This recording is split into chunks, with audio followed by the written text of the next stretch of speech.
د آل عمران مبارکه سوره چې د قرآن عظیم شان دریمه سوره ده په مدینه منورې کې را نازله شوې ده 200 مبارک آیاتونه لري تلاوت او پښتو ترجمه یې له 10 آیت څخه اورئ يوم تجد كل نفس ما عملت من خير محضرا وما عملت من سوء تود لو أن بينها وبينه أمدا بعيدا ويحذركم الله نفسه والله رؤوف بالعباد. هغه ورځ راتلونکې ده چې هر نفس د خپلو کړو میوه حاضره ومومي که یې ښه کړي وي او که بد. په هغه ورځ به انسان دا هیله څرګنده کړي چې کاشکې له ده نه دا ورځ ډېره لرې وای.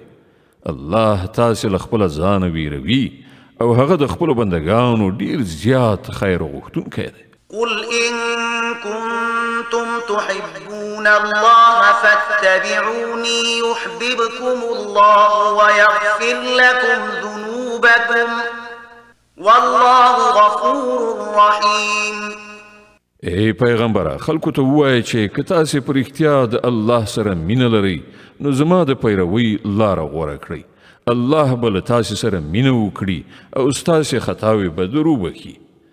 هغه ډېر ښه بخونکی او د رحمت څښتن دی. قل أطيعوا الله والرسول فإن تولوا فإن الله لا يحب الكافرين. ورته ووایه چې د الله او رسول اطاعت ومنئ بیا که هغوی ستا دا بلنه ونه مني نو دا بیا بیخي نشي کېدی چې الله له داسې خلکو سره مینه وکړي چې د هغه او د هغه د رسول له اطاعت نه انکار کوي. إن الله اصطفى آدم ونوحا وآل إبراهيم وآل عمران على العالمين ذرية بعضها من بعض والله سميع عليم. الله آدم علیه السلام، نوح علیه السلام، د ابراهیم زوزات او د عمران زوزات پر ټولو نړیوالو پورته کړی او د خپل رسالت لپاره یې غوره کړی. دوی د یوې لړۍ خلک وو چې ځینې د ځینو نورو له زوزات نه منځته راغلي وو.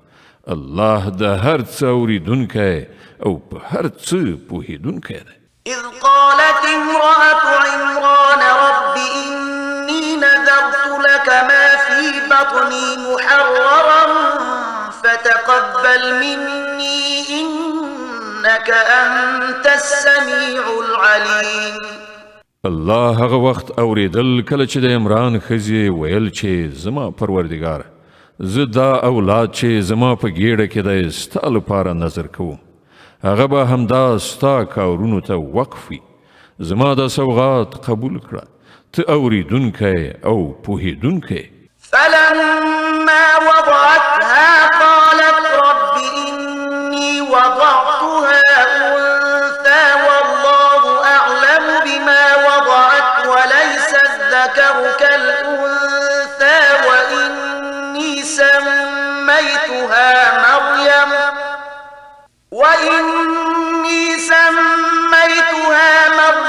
وإني أعيذها بك وذريتها من الشيطان الرجيم. بیا چې کله هغه ماشوم وزیږاو نو هغې وویل پروردګاره زما خو لور زیږېدلې ده. په داسې حال کې چې څه چې هغې زیږولي وو الله ورباندې پوره خبر و او هلک د نجلۍ غوندې نه وي. هر څه چې دا ما د هغې نوم مریم ایښی دی او زه هغې او د هغې راتلونکي زوزات ته د رټل شوي شیطان له شر څخه ستا پناه غواړم.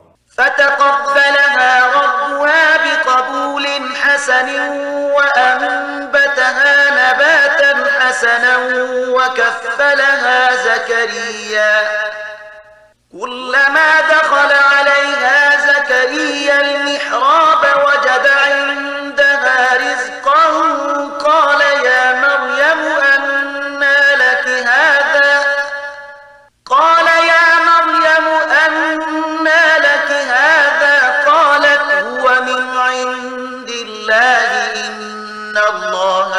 يرزق من يشاء بغير حساب.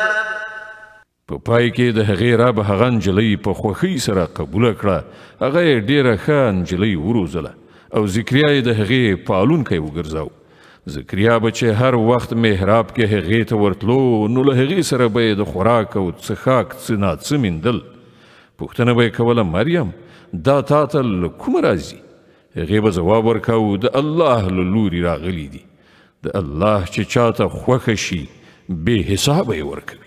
هنالك دعا زكريا ربه قال رب هب لي من لدنك ذرية طيبة إنك سميع الدعاء.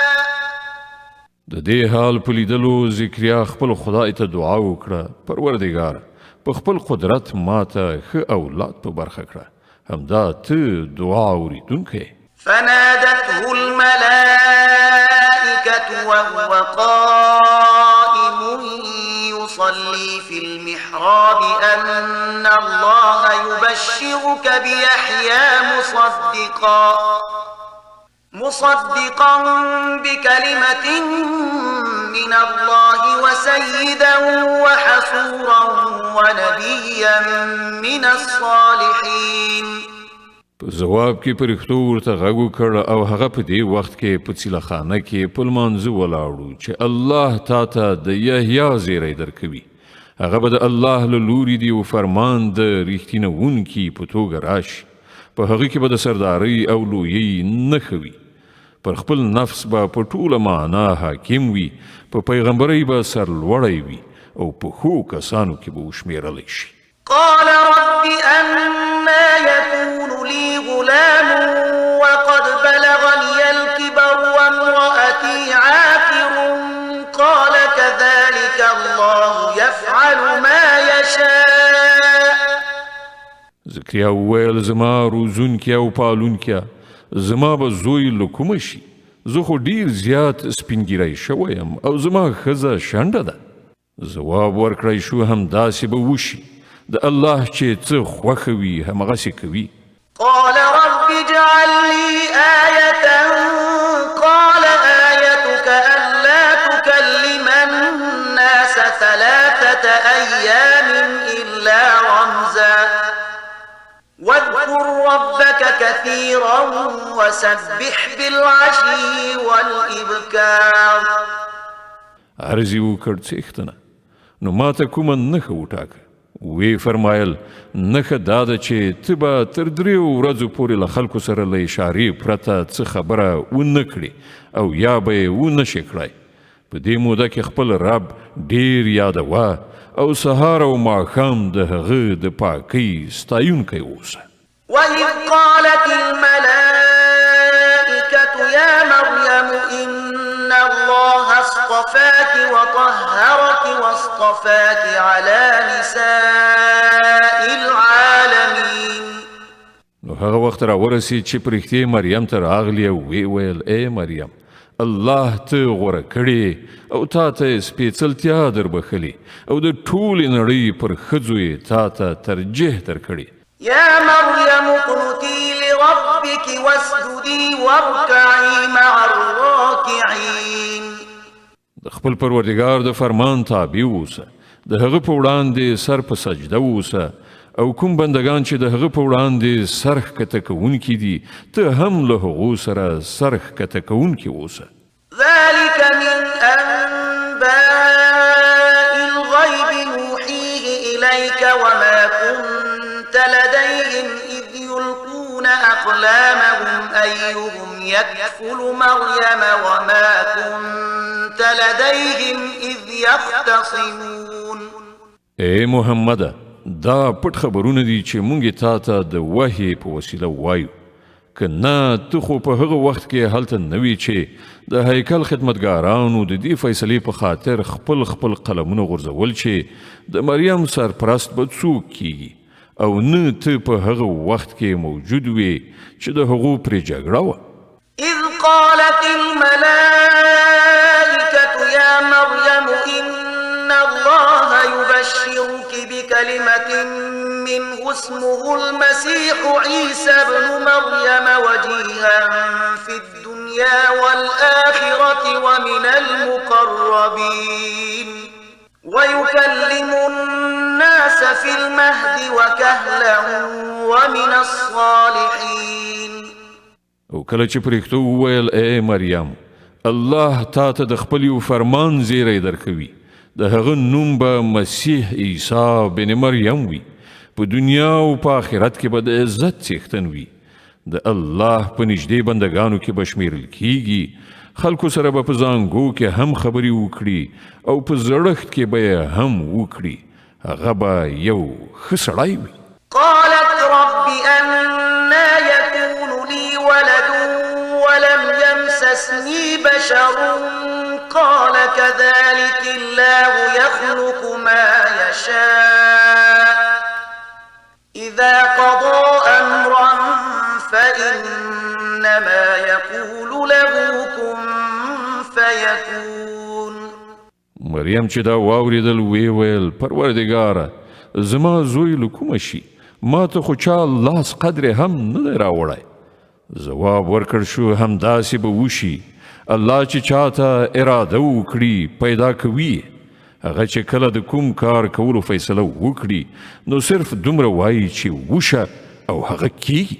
ويعلمه الكتاب والحكمة والتوراة والإنجيل ورسولا إلى بني إسرائيل أني قد جئتكم بآية من ربكم أني أخلق لكم من الطين كهيئة الطير فأنفخ فيه فيكون طيرا بإذن الله وأبرئ الأكمه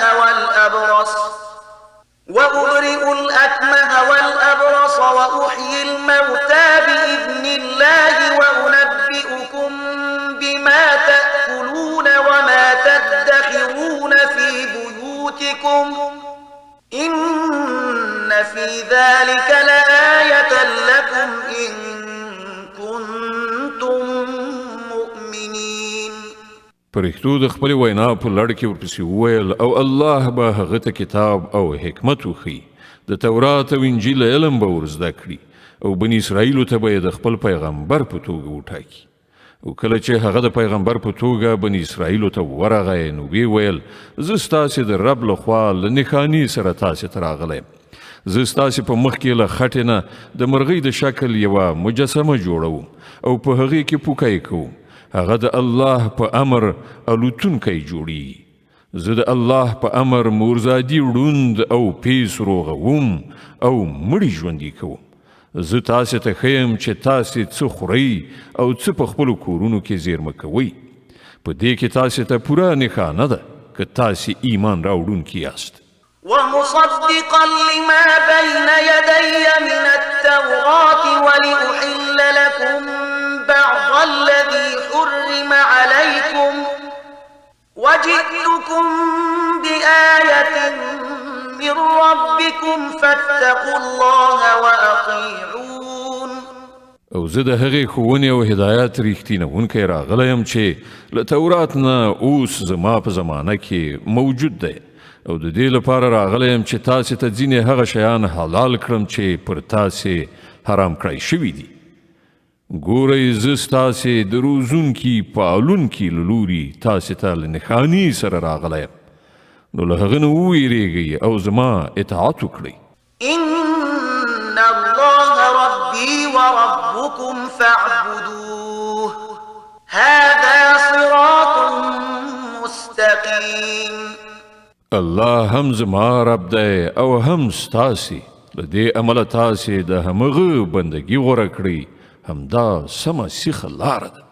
فلما أحس عيسى منهم الكفر قال من أنصاري إلى الله قال الحواريون نحن أنصار الله آمنا بالله واشهد بأننا مسلمون.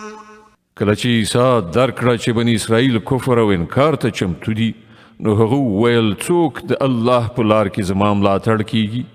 حواریانو په جواب کې وویل موږ د الله ملاتړ یو، موږ پر الله ایمان راوړی. شاهد اوسه چې موږ مسلمانان یعنی د الله په لار کې سرټیټونکي یو.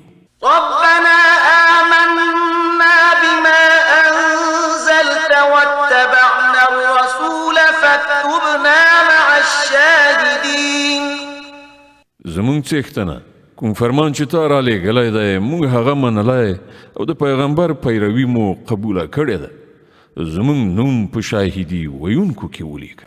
ومكروا ومكر الله والله خير الماكرين. بیا بني اسرائیلو د مسیح پر خلاف پټې دسیسې پیل کړې، په مقابل کې الله هم خپل پټ تدبیر په کار واچو او په داسې تدبیرونو کې الله تر ټولو وړاندې دی. إذ قال الله يا عيسى إني متوفيك ورافعك إلي ومطهرك من الذين كفروا وجاعل الذين اتبعوك فوق الذين كفروا إلى يوم القيامة وجاعل الذين اتبعوك فوق الذين كفروا إلى يوم القيامة ثم إلي مرجعكم فأحكم بينكم فيما كنتم فيه تختلفون. هغه خو د همدې الله پر تدبیرو چې کله یې وویل چې ای عیسی زه اوس تا بیرته راولم او تا به خپل لوري ته راپورته کړم او چا چې ته نه یې منلی له هغو نه یعنې د هغو له څنګ نه او د هغو په ناولي چاپېریال کې له هغو سره له هستوګنې نه به تا پاک کړم او ستا پیروان به تر قیامته پر هغو خلکو برلاسي کړم چې ته نه یې منلی. بیا په پای کې ستاسې ټولو راتګ ماته دی. په هغه وخت کې به زه د هغو خبرو فیصله وکړم چې په هغو کې ستاسې ترمنځ شخړه شوې ده. فأما الذين كفروا فأعذبهم عذابا شديدا في الدنيا والآخرة وما لهم من ناصرين وأما الذين آمنوا وعملوا الصالحات فيوفيهم أجورهم والله لا يحب الظالمين. کوم خلکو چې د کفر او انکار چلند غوره کړی دی هغو ته به په دنیا او آخرت دواړو کې سخته سزا ورکړو او هغوی به کوم رستندوی ونه مومي او کوم کسانو چې د ایمان او نیکیو چلند غوره کړی دی هغو ته به د هغو ثوابونه پوره بشپړ ورکړی شي او ښه وپوهیږئ چې الله ظالمان هیڅکله نه خوښوي.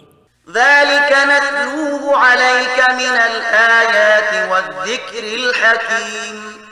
دا له نښانو او حکمت نه ډکې یادونې دي چې مونږ یې تا ته اورو. إن مثل عيسى عند الله كمثل آدم خلقه من تراب ثم قال له كن فيكون.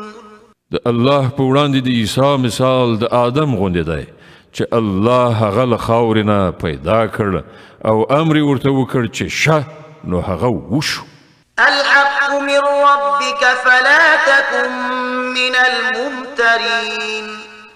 دا اصلي حقیقت دی چې ستا د رب له لوري ښودل کیږي او ته له هغو کسانو څخه مه کیږه چې په دې کې شک وي. فمن حاجك فيه من بعد ما جاءك من العلم فقل تعالوا ندع أبناءنا وأبناءكم ونساءنا ونساءكم وأنفسنا وأنفسكم فقل تعالوا ندع أبناءنا وأبناءكم ونساءنا ونساءكم وأنفسنا وأنفسكم ثم نبتهل فنجعل لعنة الله على الكاذبين.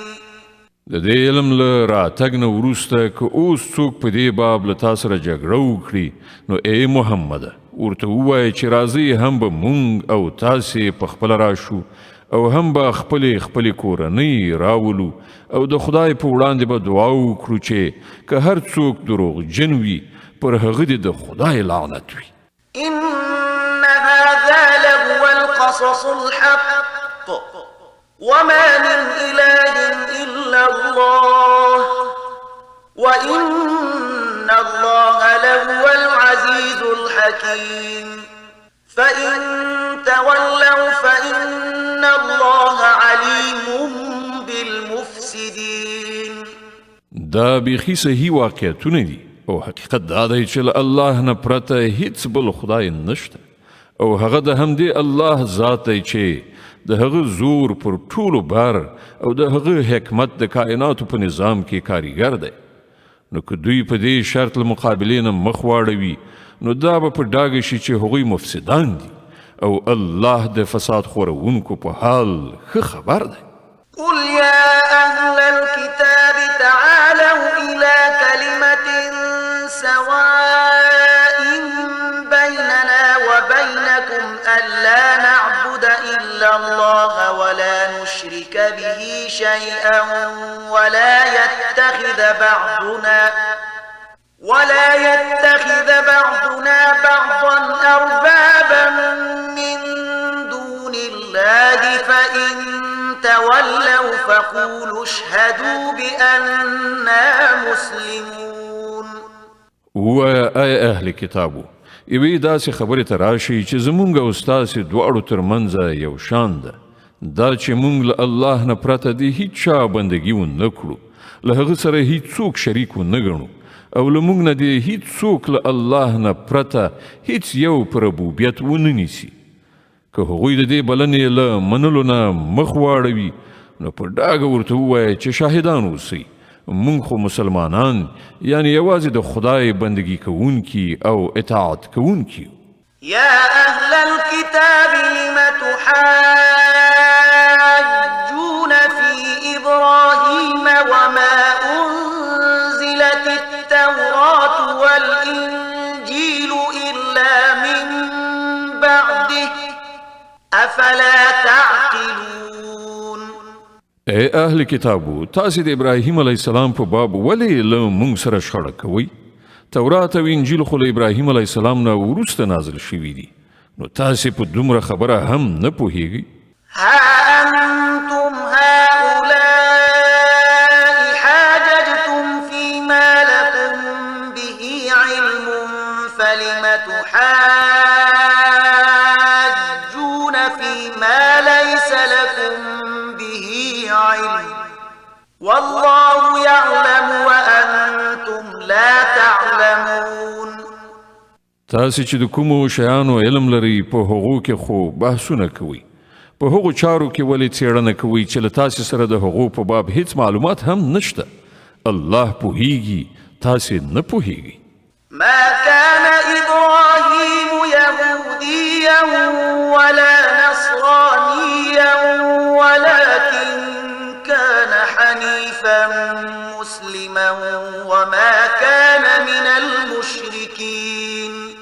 ابراهیم علیه السلام نه یهودي و نه نصراني بلکې هغه خو یو لوري ته مخ اړوونکی مسلمانو او هغه هیڅ کله له مشرکانو څخه نو. إن أولى الناس بإبراهيم للذين اتبعوه وهذا النبي والذين آمنوا والله ولي المؤمنين. څوک چې تر ټولو زیات د دې حقدار دي چې ابراهیم علیه السلام ته منسوب شي هغه خلک دي چې د هغه پیروي وکړه او اوس دا پیغمبر او د منونکي د دې منسوبېدو زیات حقدار دي. الله یوازې د همغو کسانو ملاتړ او مرستندوی دی چې ایمان یې راوړی وي. ودت طائفة من أهل الكتاب لو يضلونكم وما يضلون إلا أنفسهم وما يشعرون. اے مؤمنانو له اهل کتابونو یوه ډله غواړي چې په څه چل تاسې له سمې لارې نه واړوي په داسې حال کې چې په حقیقت کې هغوی له ځانه پرته هیڅوک په ګمراهۍ کې نه غورځوي خو له هغو سره د دې شعور نشته. يا أهل الكتاب لم تكفرون بآيات الله وأنتم تشهدون. ای اهل کتابو ولې د الله له آیتونو نه منکریږئ په داسې حال کې چې تاسې په خپله وینئ؟ يا أهل الكتاب لم تلبسون الحق بالباطل وتكتمون الحق وأنتم تعلمون. ای اهل کتابو ولې حق ته د باطل رنګ ورکوئ او سره ګډوئ؟ ولې له پوهې او ادراک سره سره حق پټوئ؟ وقال طائفة من أهل الكتاب آمنوا بالذي أنزل على الذين آمنوا وجه النهار واكفروا آخره لعلهم يرجعون. له اهل کتابونو یوه ډله وایي چې د دې پیغمبر پر منونکو چې څه نازل شوي دي پر هغه سهار ایمان راوړئ او ماښام ورڅخه انکار وکړئ ښایي په دې دسیسه دا خلک له خپل ایمان نه واوړي. ولا تؤمنوا إلا لمن تبع دينكم قل إن الهدى هدى الله أن يؤتى أحد مثل ما أوتيتم أو يحاجوكم عند ربكم قل إن الفضل بيد الله يؤتيه من يشاء والله واسع عليم. دغه راز دا خلک په خپلو کې سره وایي چې د هیڅ چا خبره مه منئ چې ستاسې پر دین نه وي. ای پیغمبره دوی ته ووایه چې اصلا خو هدایت د الله هدایت دی او دا د هغه ورکړه ده چې یو چاته همغه څه ورکړی شي چې یو وخت تاسې ته درکړی شوي وو یا دا چې نورو ته ستاسې د پروردګار حضور ته د وړاندې کېدو لپاره ستاسې پر خلاف قوي دلیل په لاس ورشي. ای پیغمبره دوی ته ووایه چې فضل او لورونه د الله په واک کې ده چاته یې چې خوښه شي ورکوي هغه د پراخ نظر څښتن دی او په هر څه پوهیږي. يختص برحمته من يشاء والله ذو الفضل العظيم. د خپل رحمت لپاره چې چاته خوښه شي ټاکي او د هغه فضل ډیر زیات دی. ومن أهل الكتاب من إن تأمنه بقنطار يؤديه إليك ومنهم من إن تأمنه بدينار لا يؤديه إليك إلا ما دمت عليه قائما ذلك بأنهم قالوا ليس علينا في الأميين سبيل ويقولون على الله الكذب وهم يعلمون. له اهل کتابونو څوک داسې دي چې که ته پر هغه باندې د ډاډ له مخې په پنډونو مال او شتمنۍ ورکړې نو هغه به ستا مال تا ته بیرته درکړي او څوک پکې داسې دي چې که ته ورباندې د یوې اشرفۍ اعتبار هم وکړې بیرته به یې در نه کړي مګر دا چې د هغه په سر ودرېږي. د هغو د دې اخلاقي حالت سبب دا دی چې هغوی وایي د بېسوادو یعنې غیر یهودي خلکو په باب پر مونږه څه مؤاخذه نشته او دا خبره هغوی بیخي په دروغجنه وینا د الله لوري ته منسوبوي په داسې حال کې چې هغو ته څرګنده ده چې الله داسې نه دي ویلي. ښه نو ولې به له هغو نه پوښتنه ونه شي؟ بلى من أوفى بعهده واتقى فإن الله يحب المتقين. هر څوک چې خپل تعهد پوره کړي او له بدو چارو په ډډه شي هغه به الله ته ګران وي ځکه چې پرهیزګاران د الله خوښیږي. إن الذين يشترون بعهد الله وأيمانهم ثمنا قليلا أولئك لا خلاق لهم في الآخرة ولا يكلمهم الله